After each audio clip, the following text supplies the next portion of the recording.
нашим девочкам, живущим вдали от Родины, посвящается. Солнце всех на учет поставило, кто, когда и зачем родился. Вот такое у солнца правило. На учет что-то вроде снился.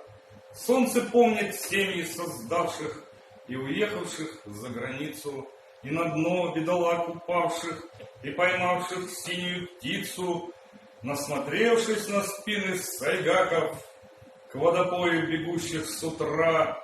Солнце кличет своих аргамаков, бьют копытами кони ветра, до небес их косматые гривы, а на спинах лежат облака.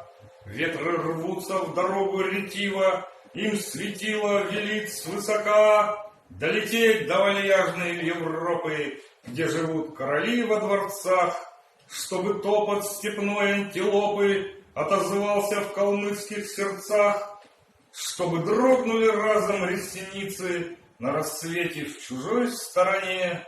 Перед взором промчат кобылицы и табунщик на рыжем коне.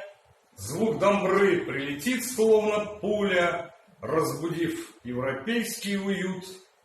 На столе с белым чаем кастрюля. Все проснулись и борциков ждут. Спасибо.